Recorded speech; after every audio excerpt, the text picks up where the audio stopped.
about Carnival? Yeah. How important was that? Who was involved? Yes, I can't remember exactly when Carnival. It might even started by 1955, and again, you'll find in some of the Pelican annuals, you'll find the photographs, which will in fact will give you some timeline there. Probably about 1955 or 56 when Carnival became quite a big thing, and naturally, I mean, it would have been pushed by the Trinidad element, but it didn't take anything to bring the rest of. I mean, we're a small society, sort of, and we had everything, or we had a lot here to make it go. We were self-sufficient. We had a band, and the band was well known. I mean, and so that therefore, I mean, our fets, we could take care of them for ourselves, and the band, you see that band was so well known that I mean it could in fact get itself hired out as well. So what I'm saying is that with those skills in place, well, to carry a carnival was not a problem.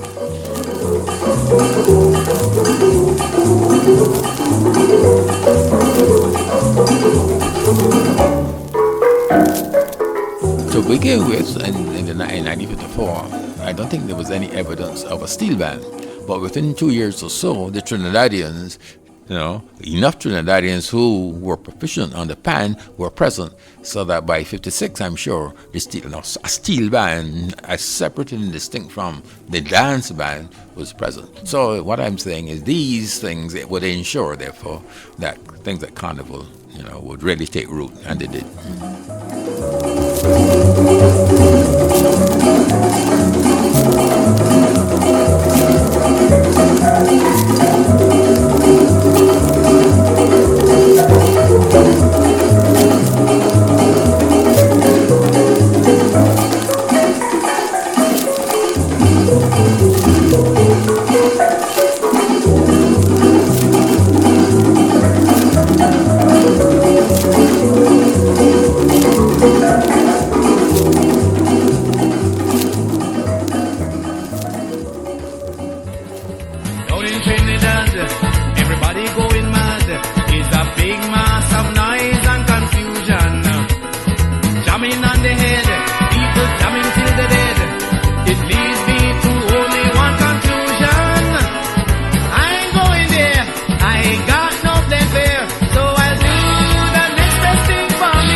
Came on campus, and that was 1980 when I came in as a freshman.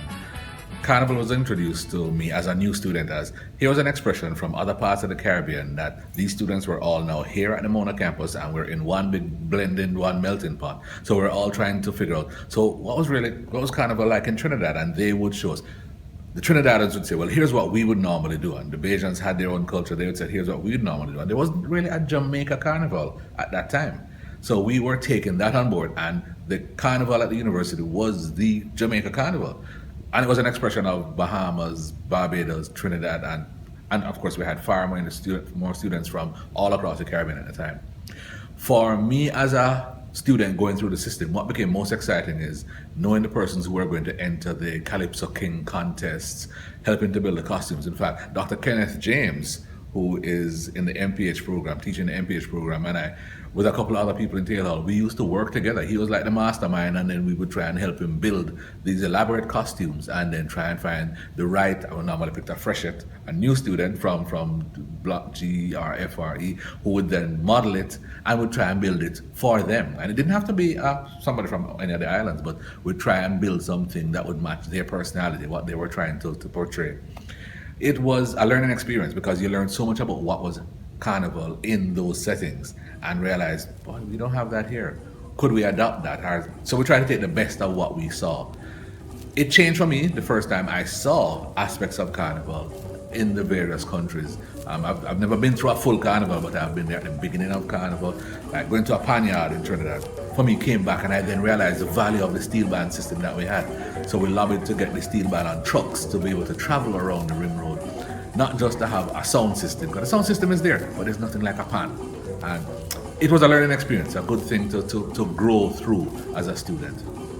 What about the bands on hall? I mean, is that where most students got involved? Most students got involved at the hall. The hall is like the nexus of how the university operates. And if we could ever get all the halls together in one thing, that would be fabulous. But Taylor Hall would try and outdo Chancellor, would try and outdo Irving on what costumes we were going to do for the roadman. So we would come up with our own designs for the costumes. Spend a lot of time making designs, and some of us, like, for instance, one of my jobs is I used to have duct tape, masking tape, sellotape, staple, and you would then travel with the band and staple back up the pieces that would be falling off, because as they were jumping, they weren't business about the costume. They were there to try and win the points. And we didn't know who the judges were. That was a very keen thing. So you would be jumping on the ring road. You'd be trying to say, okay, is this a judging spot? You'd try and ensure that everything is in place, your banner is in place, everybody's in where they should be. You try and get the large enough numbers, people don't try and fall out halfway through. Because there'll be at least 2 or 3 judging stations, and you wouldn't know where they are, so you'd have to try and keep the activity and the momentum going. It was quite exciting, quite a learning exercise. In the middle of the road, the symphony just a roll, and people like fleas on the borders. Somewhere I lost the girl, in the sun and in the world, but I feel no pain, I'm too far under. Jumping with the band, me bottle in me hand, like living with lightning and thunder. I'll be jumping there on Ring Road. Everybody jamming Carnival on Ring Road. The party getting hot here on Ring Road. I am going to have a ball jam in Ring Road.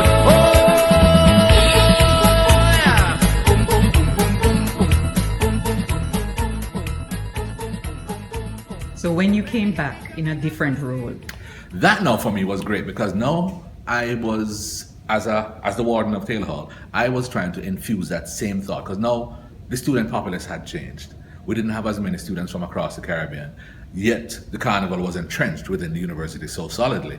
And people kept coming to say, so what's it really like? And they would expect people like myself who had been there to be sharing. So in a way, I felt guilty in that I was sharing what I knew and what I enjoyed. And I know there were some parts of Carnival I didn't know and didn't enjoy, and I was not sharing those. But I counted on others who had been around to try and bring that in. So I went into it with an open mind, trying to give the students the opportunity to learn as much as possible, to do what I know I used to do and what I used to see others doing, but left them the opportunities to go and search. And they'll come back with some ideas from the alumni, from different past students who had done other things in Carnival, to say, well, we must maintain the beach line. We used to go off campus every year as a part of the Carnival and take it to Ocho Rios or take it to Hellshire somewhere. And that's something that I never got involved in until I was actually warden, where I had to organize for the students to all en masse go and come back. And then I appreciated that was another part of taking the Carnival from just the campus to the rest of Jamaica. And I think that's how Jamaica Carnival started. was All Mass very, very Trinidadian thing? Was that ever a part of Carnival when you were there? No, not really. What was very popular, you had set events that would happen, and depending on the planning that the guild put into it, different events would get. For instance, Juve became very popular, where they would actually have the morning run or the morning jam. And a lot of people thought, gee, this is in the cool of the morning. And that became very popular as opposed to Ring Road. And people who did it in the morning, some would come back, some would stay all day. Some would not want to come back in the afternoon. So some things became popular in waves. And like Juve, I remember Juve being very, very popular based on being able to do this early in the morning and get back to. And what was Juve then? So we would have a fete at the Union, which would be ending at 4 or 5 in the morning.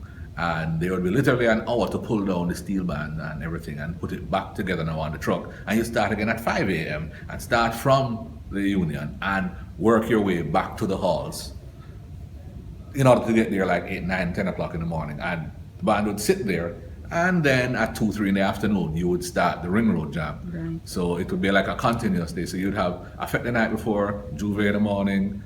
You have 2 or 3 hours to try and recuperate and then get back on it again at 2 in the afternoon. But in terms of what Did people dress up in the morning? I mean, because that's where No. Old Mass really started, right? Where Right. people would impersonate and so on. And I didn't see much of that in either my years as an undergrad or as a warden.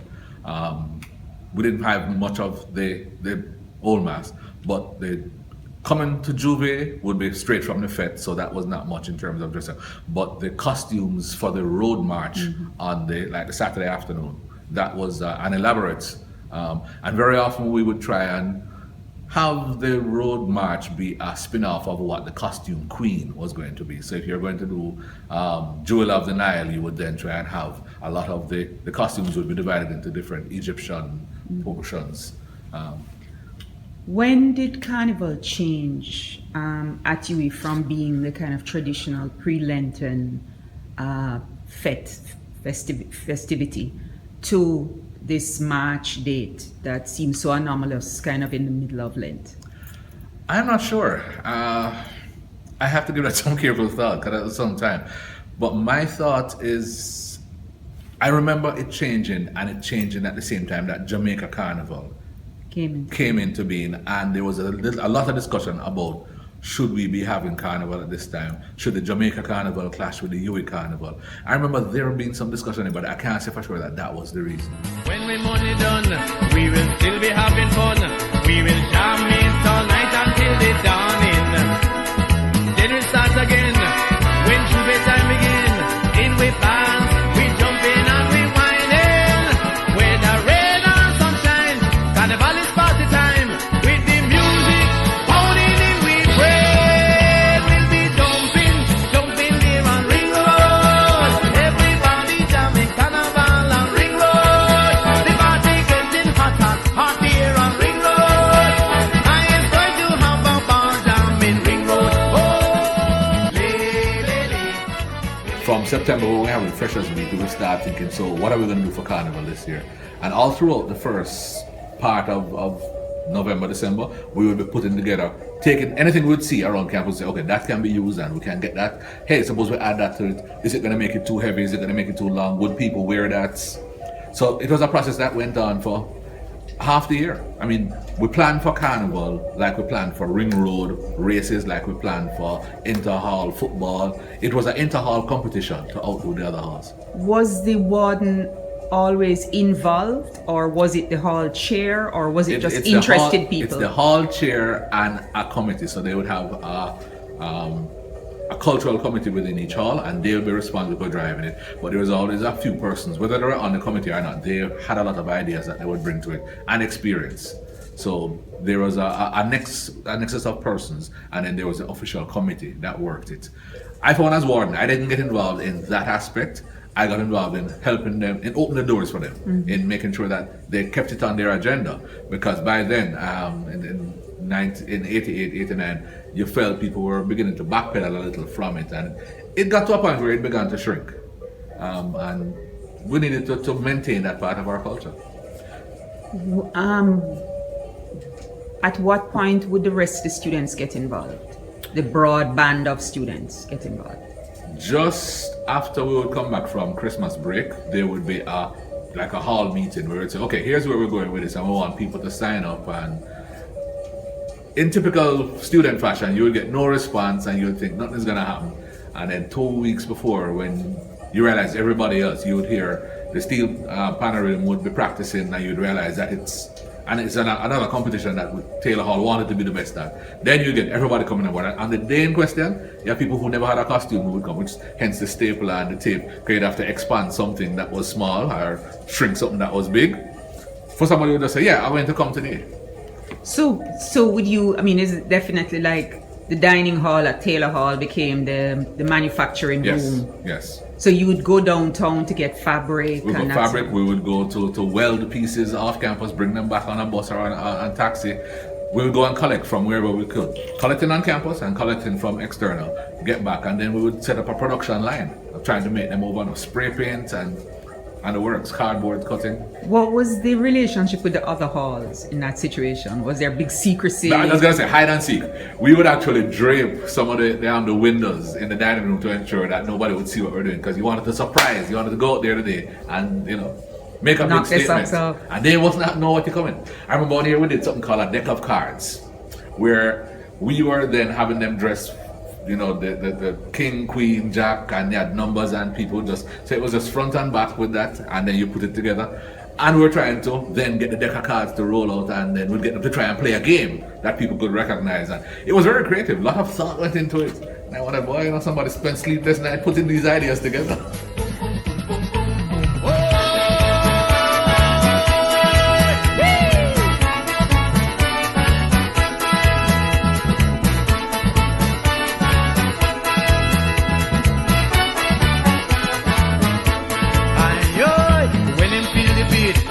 Policeman getting sweet.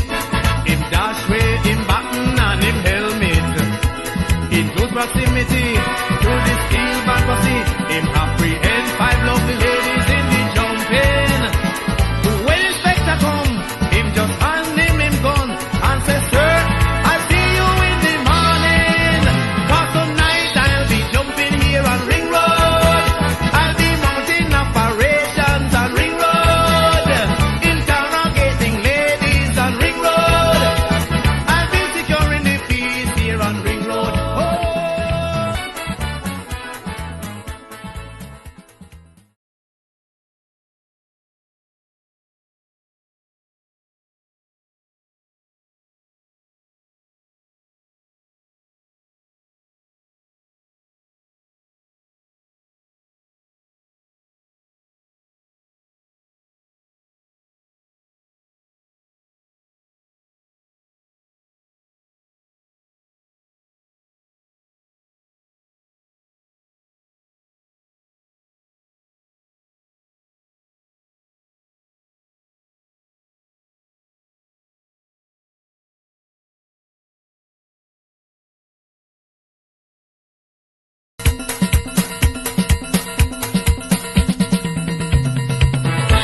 I knew about it because I wasn't a student here. I was working and I lived in Linstead, but I knew people who attended UWI, and then we used to hear about UWI Carnival by word of mouth. You hear people talking about it, that it was a nice party.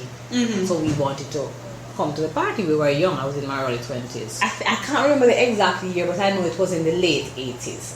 That's when I remember. I don't remember the exact year. And what they had was they had last lap, they call it, which was the Ring Road Jam.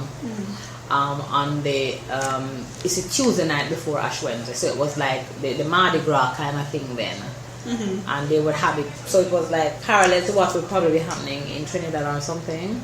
So we would come for that. We didn't come to the other parts of it because we were working. We are not UWI people, but we came for that particular event, which was the last lap Ring Road Jam and the parties that would be held on the halls. The last night was a huge excitement, big something up here. Carnival is the one event I think administration will sort of look past a little to say, okay, outsiders are, and when I say outsiders now, I mean UTech, all other college and universities participate, but as well as just external patrons, working persons participate as well. So that's what I mean. The scope is wide. There was a set of us because I had my girlfriend Carlis, there was Diana, there were about 4 or 5 of us who would, what we would do, we worked in Kingston, we lived in Lindsay, so we would come to work, because Tuesday was a working day, and then we would go home and change and put on like your shorts and your sandals or whatever, and you have your little purse with your little stuff. And then we take back the public transport to Kingston, and then we'd make our way up to the university campus. And we would approach campus either from the back gate at Irving Hall or the front gate out by Mona Road. And there was always a huge traffic jam and crowd. I remember that the buses or the taxis or whatever you're in would have to drop you off somewhere like just below the hockey field coming down, and you walk. Like, it was a huge ram of people, and when you get to the gate, it's a crowd, and the gate is locked, and you're fighting to get in because the campus was now this hotspot party scene, and outsiders we were paying to come in, but I don't know, we were not good at organizing then, or probably weren't managing the crowd, but it was a huge thing to get in. It was the it thing, and we were not campus students or campus people. We hadn't attended campus yet. It was just that we are people who attend parties, so it was a big party, and it was the party to attend on the Tuesday night before Ash Wednesday. It was mad. It was mad. What has happened over the years is Ring Road. The focus of Ring Road has become the after segment. People aren't coming out early enough, for the road march, and the vibe wasn't as strong as it should have been in the road march. So that was the feedback. For integration, as I said, not so much soca. For Ring Road, the vibe for the first part of the march could be better. But I tell you, Beach Party and Juve got wicked, awesome feedback. It was very good. People enjoyed themselves. Well, because the campus is a big place, when we get to come in, because depending on where you approach it from, the Irving Hall gate or the front gate, it will be a huge route to get on the campus. But when you get on campus, now you have the parties happening, because the halls each had a set at the end night, but you had the Ring Road jam, people be carrying on around Ring Road. And then you would break off at the end of the night into the fetes at the different halls. So we would go to Taylor Hall Fete, because the myth was, I don't know if it was true, but we thought it was that Taylor Hall had the best fetes. So we end up at Taylor Hall. Interestingly, on campus, Carnival naturally gets a sort of energy. But what we learned this year, especially from PR, is that you still have to build it. So yes, halls do play a very key role in getting out their constituents to come and enjoy and indulge. Because if they don't promote the dates, if they don't promote the prices, and if they don't promote their bands, for example, for Ring Road, the weight of the bands that go around and enjoy themselves are carried by the halls. And by bands, I mean the t-shirts and the costumes and so on. They bring out their people. So if they don't promote it, then one, their band will suffer, and two, the greater number of persons on the Ring Road between, say, 2 and 5 p.m. are majorly band holders, hall people. So, I mean, no, it has been expanded. So we have naturally external bands are there as well, but not as many as the halls. And not just that, other outsiders are coming to revel. But in the early part of it is when the numbers aren't as large. And so the halls definitely have a big role to play. But the truth is they have a responsibility to themselves, because they're providing bands which cost money. So they have to, within that realm, promote Carnival. It wasn't in the day, it was a night party. So I remember we used to leave it about after 8 or 9. And we'd get up here probably depending on how the transportation, and sometimes we get up here after 9 or closer, about 9 o'clock usually. But it's night, it was a night event. I would go on all night into morning. So the whole event was night. The focus is a little different. So now that at the landing area, which is the part that everybody stops and parties and drinks and so on, the numbers naturally increase there because of the time that it really starts. So most people are going to come out 4, 5, 6 o'clock in the evening to really get involved. But that's where the focus is. People, for this year specifically, I can speak, the activity of going around the Ring Road behind the trucks, which is the essence and the underbelly of Ring Road, I don't think it was as well supported as it could have been, because as I said, this focus is shifting to partying at the landing area. Things were different, so a lot of us didn't have cars, and cars were not that popular in Jamaica. We didn't have the influx of reconditioned vehicles, so we had less vehicles. Taxis weren't as frequent. Buses didn't run after a certain time. So when the parties and everything finished in the 2 a.m., 3 a.m., you would kind of stay in the because it was in the dining room. We just stay there and hang around until morning, because buses started running at 6 o'clock. Then you'd go and your friends would go and look at people, and you'd go back home. And because the day, the Wednesday is a public holiday, you're going home to sleep all day. You're not going to work. The numbers that we got this year were phenomenal. I mean, thousands of people. Ring Road was huge, for sure. Juve was all events were packed. So I've definitely seen an increase over the years. Well, they played a mix of Jamaican music, dancehall, and Jamaican soca music. Remember that the Ring Road jam songs and all these songs were popular, and they also played dancehall music. So they played a mix of music. I can't answer whether or not they're more Eastern Caribbean or it's balanced. I know that Eastern Caribbean persons participate heavily though. To be very honest, they participate very heavily. But you will see them, you see the flags, you see them out. I think they would subscribe more to the marching aspect of it, because that is traditionally what happens on their islands. That's really the focus. And other islands, more so than Jamaica, are deeply rooted in Carnival. I mean, ours is really developing now. And I remember that when the Jamaica Carnival excitement started, that I suppose those of us who used to follow Ring Road Jam, for example, who were not a part of the UCWI crew, we were already socialized to understand how to deal with the music and the excitement, because the UCWI Carnival was a kind of prelude, I would say, to the Jamaica Carnival that Barony introduced for the Jamaican people in the 90s, and then in the 80s, it's the late 80s, 90s, and then all the other things that come, the Bacchanal Jamaica. But it was UCWI, I think a lot of it really, the opening to the public, it started at UCWI, where the kind of introduction to Trinidad Carnival and what happened there started at UCWI. And at that time, they would have it parallel to what was happening in Trinidad. No, we don't do it like that in Jamaica anymore. We have it after. There are 4 days: integration, which is a Thursday, integration Thursdays, which leads into Beach Duvet Friday night. Ring Road is Saturday. On Sunday is the beach party. The Jamaica Carnival brand, because we have no Bacchanal Jamaica, but Jamaica Carnival is Baron Lee. He was the one who started that particular carnival here in Jamaica. I don't know if they were involved in what was happening at UCWI, but what I was told when we were young was that the people who were university students, university graduates, not just from outside of Jamaica, but also from Jamaica, who studied in Trinidad and elsewhere, would go to Trinidad Carnival, and they felt that they should replicate it here. So it was more like we were told an uptown activity, and then UCWI on campus, the students also wanted to have Carnival, so they replicated it on campus. And then because of how party vibes are, it becomes, especially the last lap, that last step, something that the public was brought in. So the people, Jamaicans and young people like myself, was pretty young then, we responded positively to it. So I think that helped to set the stage for what Byron Lee brought in with the Jamaica Carnival. So it's a big group effort. The planning and execution team for UCWI Carnival, because of the magnitude of the event, it takes a caucus within the Guild Council. The Guild Council is made of 37 persons, but within that, there's a group specifically responsible for Carnival. The time period is different, not just UCWI, but Jamaica Carnival. So we have it after, because Carnival is supposed to be leading up to the beginning of Lent and should end Mardi Gras Tuesday night before Ash Wednesday. We don't do it like that anymore. We have it at the end of Lent, or right? That's how we do. So it doesn't work that way anymore. But also, I think that Bacchanal Jamaica, I'm told, is going on very well. People like us don't follow it as much, and it's not just because of age, because we were following Jamaica Carnival until it ended.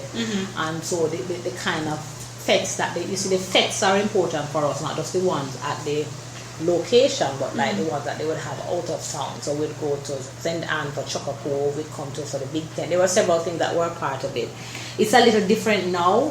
I am not sure, in terms of the amount of Jamaican music that is played, I'm not sure how much of that is played. I know a lot of Trinidadian music is played. On campus, I'm not sure it's the kind of hype it used to get from outsiders. Doesn't seem to get that kind of hype anymore. I know that students of the campus and of other campuses and past students of the campus, especially men, come here on campus for the UCWI Carnival. But like just regular outsiders, I don't see them streaming up to the campus. Maybe there's a lot more competition because you have the larger carnival, the Bacchanal Jamaica and the Jamaica Carnival. That will pull the attention away from you. At that time, UCWI was the only place doing that. So it pulls the attention away from UCWI, and maybe the marketing as well, I'm not sure. But I think it's mainly the competition, though, from the larger entrepreneurs who want to put on the larger festivals.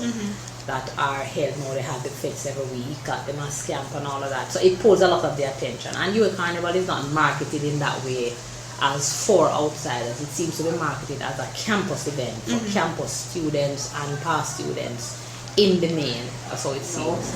For me, Carnival was a part of the final product of what we're giving to 2015-16. It's the major money earner for the Guild of Students, or the Guild Council, which then trickles down into the Guild of Students.